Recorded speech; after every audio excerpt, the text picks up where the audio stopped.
하겠습니다. 사도행전 9장 10절에서부터 19절까지 말씀. 사도행전 9장 10절에서부터 19절까지 말씀인데요. 신약성경 202면에 있는 말씀입니다. 사도행전 9장 10절에서부터 19절까지의 말씀.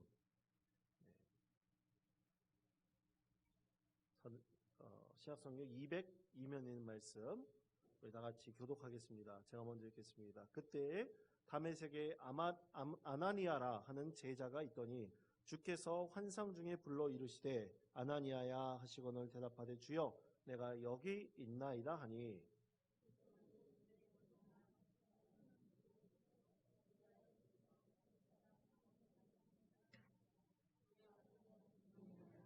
그가 아나니아라 하는 사람이 들어와서 자기에게 안수하여 다시 보게 하는 것을 보았느니라 하시거늘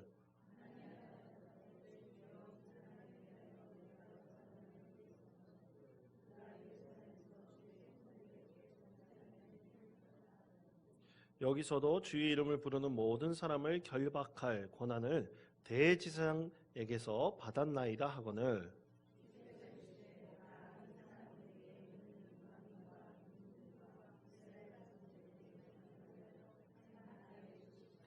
그가 내 이름을 위하여 얼마나 고난을 받아야 할 것을 내가 그에게 보이리라 하시니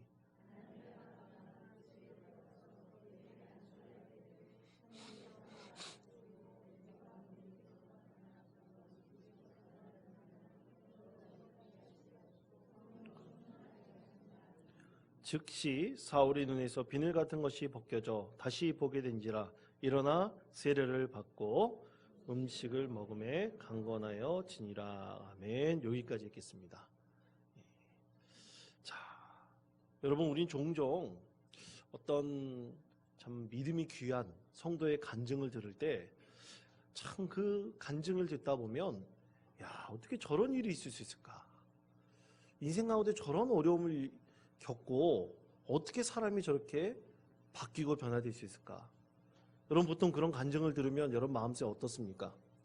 저건 남 일이니까 나하고 상관없어 이렇게 생각하십니까? 어떤 마음이 드세요? 저는 그렇습니다. 야, 저 사람 같은 간증이 나의 이야기가 되었으면 좋겠다. 여러분 그런 간증을 들으면 우리는 힘을 얻지 않습니까? 참 힘들고 어려운 오늘도 진짜 하루 이 더운 여름 날씨에 열심히 일하시느라고 애쓰고 수고하셨는데 정말로 저런 일이 나의 인생 가운데서 있었으면 좋겠다. 그래서 나의 인생에 정말로 새로운 전환점이 일어났으면 좋겠다. 우리는 보통 그렇게 상상하고 소망하고 그렇게 하나님께 기도를 합니다. 그런 간증들이 우리 인생의 전환점을 맞기를 원하는 우리 성도들의 심령에 힘을 더해주는 것이죠. 그래서 여러분 우리는 살다 보면 분명히 이 간증을 들은 것처럼 한 인생을 변화시키는 어떤 사건, 시간, 그런 어떤 기간이 분명히 있었던 것처럼 우리 인생에는 분명히 전환점이 있습니다. 그 인생의 전환점을 우리는 늘 바라보고 또 그렇게 되기를 우리 인생 가운데 그런 전환점이 있기를 간절히 원하고 바라고 있는 것이죠. 우리는 그것을 다해 그것을 위해서 최선을 다하고 있습니다. 근데 여러분 그거는 젊은이들에게만 있는 것이 아닙니다. 나이 든 노인들에게도 있고요. 병들어 있는 자에게도 있습니다. 하나님께서는 우리를 그런 인생의 전환점, 어떻게 보면 기적의 주인공으로 삼기를 원하고 계십니다. 자, 과연 그렇다면 그 인생의 전환점을 우리가 어떻게 발견하고 그 인생의 전환점을 어떻게 우리가 만날 수 있을까? 그걸 발견할 수 있을까? 예전에 한번 예를 든 천종호 판사라는 분이 있습니다. 8년 동안 부산에 있는 소년법정을 지키면서 수많은 소년들에게 이제 판결을 하고 그 소년들을 위해서 헌신하였던 천종호 판사가 있습니다. 참 오랜 시간 동안 부산에 있는 소년법정을 지켰죠. 근데 그가 믿는 사람입니다. 그리스도인입니다. 근데 그가 자기의 어렸을 시절을 고백한 글이 있었는데요. 이 어렸을 때 7남매였다고 합니다. 7명의 형제들의 아버지는 잘 나가는 분이 아니라 막노동꾼이었대요. 그래서 너무나 가난해서 뭐 중학교, 고등학교 때 이 여러분 수업료 있지 않습니까? 그 수업료를 제대로 낸 적이 없었다고 합니다. 그리고 하루 3끼 밥을 먹지 않습니까? 여러분 하루 3끼 안 먹는 사람 있습니까 요즘에? 하루 3끼 먹죠. 근데 하루 3끼를 못 먹을 때가 한두 번이 아니에요. 굶기를 밥 먹듯이 했다고 했습니다. 그런데 여러분 어린 시절에 지금 요즘 우리 아이들도 그렇잖아요. 이 밥을 못 먹고 도시락도 못 사갖고 가고 수업료도 제대로 못 내는 그런 어린 시절의 이 천정호 이 어린 소녀를 생각해 보십시오. 얼마나 수치스럽겠습니까? 정말로 그 수치심이 그의 심령을 가득 찼을 거예요.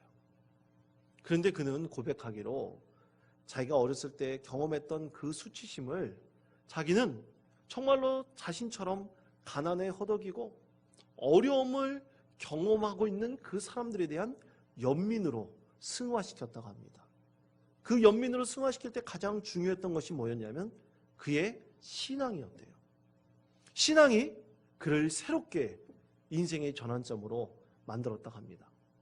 그래서 그는 부산 소년법정에 그가 8년 동안 지키면서 매일같이 정말로 많은 이 소녀들이 이 법정 앞에 섭니다. 그 법정 앞에 그가 판사로 땅땅땅 3번 두드렸을 때 그 인생이 완전히 어떻게 될지 그 인생의 방향이 정해지는 거예요. 그때 그 판결, 그 망치도 두드리는 그 판결을 할 때 그는 이런 마음으로 늘 하나님 앞에 기도하면서 매일같이 법정에 섰다고 합니다. 한번 들어보십시오. 비행소년 역시 우리들이 관심과 애정으로 보살펴야 할 대한민국의 소년이라는 사실을 잊지 말게 해 주십시오. 아집, 편견, 건성에서 벗어나 진정으로 소년들의 소리 없는 외침까지 귀 기울이게 해 주십시오. 소년들에게 가장 적합하면서도 공정함을 잃지 않는 처분을 내리게 해 주십시오.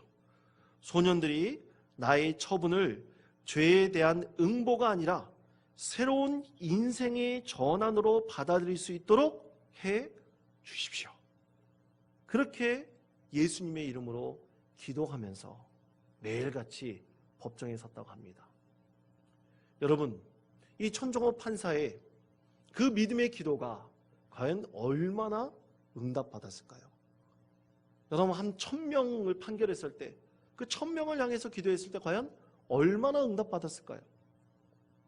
아마 응답받은 경우가 많지 않았을 겁니다. 비교할 수 없을 만큼 그 기도의 응답이 빈약할 수 있습니다. 근데 여러분, 그 믿음의 기도가 그냥 허공에 날리는 헛된 기도일까요? 결코 그렇지 않습니다. 믿음의 기도는 병든 자를 구원한다고 말씀하고 있습니다. 우리 그리스도인들이 믿음의 기도를 하나님께 드릴 때 그 기도는 결코 헛된 기도가 아니라 한 영혼을 진정으로 새롭게 변화시키는 그 변환점이 되는 기도가 될 수가 있습니다. 그 판결이 정말로 한 소년의 인생을 완전히 새롭게 만드는 전환점이 될 수 있는 분명한 믿음의 기도가 될 수 있는 것입니다. 그래서 저는 제 아이들뿐만 아니라 우리 교회 학교 아이들을 위해서 기도할 때 하나님, 이 아이들이 세상의 소망을 바라보고 사는 것이 아니라 하나님 나라를 꿈꾸며 또 이 한 인생을 통해서 정말로 하나님 나라를 새롭게 소망하고 변화시키는 그런 인생이 되게 해달라고 그렇게 기도를 하고 있습니다. 여러분도 자녀들을 위해서 그렇게 기도하시죠? 우리 자녀들이 이 세상 물욕과 탐욕과 정욕에 물들어 있는 이 세상을 바라보고 살기를 원하십니까? 아니면 진정으로 믿음 안에서 하나님 나라를 꿈꾸며 하나님 소망이 이 세상 가운데 이루어지기를 간절히 바라면서 자녀를 위해서 기도하고 있습니까? 반드시 하나님께서 우리의 믿음의 기도 가운데 응답해 주시고 우리 자녀를 통해서 기도하는 이 자녀를 통해서 하나님 나라의 분명한 은혜가 이 자녀를 통해서 이루어질 것이라고 믿습니다. 문제는 나의 기도가 흔들리면 안 됩니다. 여러분 기억하십시오. 나의 기도가 절대로 흔들리면 안 됩니다. 다른 방향으로 틀어져 버리면 안 됩니다. 우리가 그 기도를 향해서 끊임없이 계속해서 기도하는 것이 정말로 중요합니다. 그 기도의 과정 중에 우리가 그 자녀를 위해서 기도할 때 반드시 그 기도에는 분명한 전환점이 있습니다. 인생을 바꾸는 분명히 전환점이 우리 자녀들 가운데 분명히 임하게 됩니다. 하나님께서 그렇게 만들어 주시기 때문인 것이죠. 자, 오늘 말씀 속에 바로 이 인생의 전환점을 맞이한 한 사람이 있습니다. 그 사람의 이름이 바로 사울이죠. 그 인생의 전환점을 그는 완전히 온전히 받아들이게 되었습니다. 여러분, 그런데 우리 인생 가운데 참 많은 인생의 터닝 포인트들이 있어요. 전환점들을 분명히 맞이할 수 있습니다. 그런데 어떤 사람은 그것이 정말 인생의 중요한 전환점을 깨닫고 인생을 바꾸는 사람이 있고 그것을 그냥 흘려보내는 사람들이 있습니다. 사울은 그에게 닥친 이 인생의 터닝 포인트를 거부하지 않았습니다. 그것을 온전히 받아들였죠. 그래서 그는 선택의 자유가 있음에도 불구하고 그 인생에 나타난 이 전환점을 온전히 그 인생을 바꾸는 중요한 한 사건으로 삼았던 것입니다. 자, 하나님께서 이 사울에게 그렇게 인생의 전환점을 사울에게 하나님께서 은혜의 길을 제공하시는데요. 여러분 10절, 11절 말씀을 보십시오. 자, 10절, 11절 말씀 우리 다 같이 한 목소리로 봉독하겠습니다. 그때 다메섹에 아나니아라 하는 제자가 있더니 주께서 환상 중에 불러 이르시되 아나니아야 하시거늘 대답하여 주여 내가 여기 있나이다 하니 주께서 이르시되 일어나 유다의 집에서 다섯 사람 사울이라 하는 사람을 찾으라 그가 기도하는 중이니라. 아멘. 자, 하나님께서 사울에게 보이신 은혜의 길이 바로 이 10절, 11절 말씀에 담겨져 있습니다. 왜 은혜의 길일까요? 여러분, 그것은 아나니아라는 이름의 뜻에 담겨져 있습니다. 아나니아라는 이름의 뜻은 하나님께서 은혜로우시다라는 뜻이에요. 참 놀랍죠? 하나님께서 이 은혜로우시다라는 그 이름을 가진 아나니아를 그냥 우연찮게 사울에게 가게 하셨을까요? 결코 그렇지 않습니다. 오늘 말씀에 보면 하나님께서 아나니아에게 나타나셔서 그에게 직접 임재하셔서 그에게 사울에게 가라고 명령하십니다. 이것은 그냥 우연이 아닙니다. 하나님께서 이 사울을 변화시키고 사울을 통해서 하나님의 은혜의 길을 알게 하시기 위해서 하나님께서 그 길을 예비해 놓으신 것이죠. 그렇게 하나님께서 오래전부터 이 사울이라는 사람을 택하시고 준비시키셔서 이 은혜의 사건, 이 사건을 통해 사울을 새롭게 하나님의 사람으로 만드셨던 것입니다. 그렇습니다. 문제는 하나님의 은혜가 언제나 우리 가운데 있다는 사실을 분명히 아는 것입니다. 그 은혜는 언제나 우리 가운데로 나옵니다. 문제는 사울과 같이 만나는 것. 그런데 그 만남이 있더라도 그 만남이 무엇인지 아는 것이 중요합니다. 나에게 너무나 기적과 같은 일이 일어나지 않는다 할지라도 오늘 여러분이 이 기도의 자리에 나왔을 때 이 기도의 자리가 하나님을 만나는 은혜의 자리라는 사실을 우리가 기억하면서 하나님을 간절히 소망하고 만나는 것이 중요한 것입니다. 그럴 때 우리가 새로운 인생의 전환점이 될 수도 있는 것이죠. 자, 그렇다면 사울은 이 만남이 어떤 만남인지 어떻게 알게 되었을까요? 어떤 남녀가 우연찮은 기회에 만나서 결혼하게 되었답니다. 여러분 혹시 여기 스쳐가 지나가는 사람과 인사하다가 만나서 결혼하신 분 계십니까? 아마 그런 분들은 거의 없을 겁니다. 예전에 어떤 교회에서 한번 말씀드린 적이 있는지는 모르겠는데 어떤 교회에서 여러분 우리 교회도 그 예배 끝날 때 폐회성 전에 어떻게 인사하죠? 까먹으셨습니까? 하나님은 당신을 사랑하십니다. 이렇게 인사하죠. 여러분 우리 그런 의미에서 한번 인사하겠습니다. 하나님은 당신을 사랑하십니다. 예. 그렇게 사랑한다고 이렇게 인사할 때 옆 보고 인사를 해요? 아니면 얼굴 보고 인사해요? 당연히 얼굴 보고 인사하잖아요. 그런데 어떤 교회에서 이 새로 등록한 분인지 뭔지 모르겠습니다. 그러니까 남녀가 이제 우연찮게 그 옆자리에 앉게 되었나 봐요. 옆자리에 앉게 되었는데 마지막 인사할 때 폐할 때 우리 교회처럼 어떤 인사를 했는지 모르지만 하여간 하나님은 당신을 사랑하십니다 라고 인사했다고 칩시다. 그 인사를 했어요. 하나님은 당신을 사랑하십니다. 하나님 당신을 사랑하십니다. 우리 장로님 하나님이 당신을 사랑하십니다. 이렇게 눈을 보고 인사를 하잖아요. 인사를 하는데 둘이 이렇게 눈을 보고 한 줄을 인사를 했어요.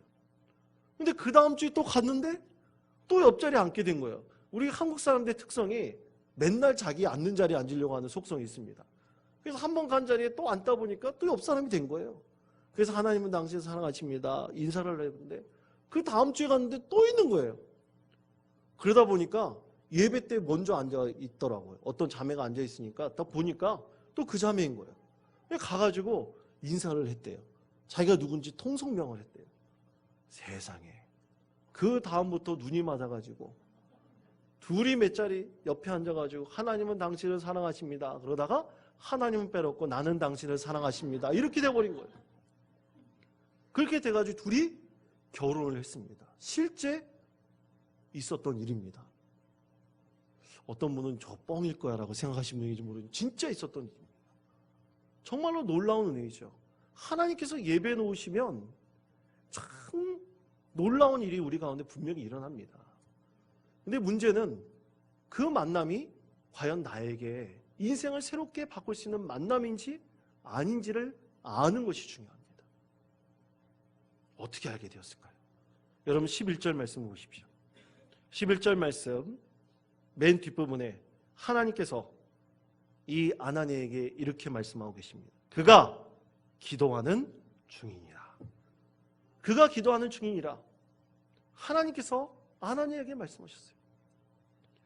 사울이 지금 그에게 나타났던 놀라운 기적으로 인해서 그는 혼란스러웠습니다. 다메섹으로 가는 도중에 큰 빛을 보았어요.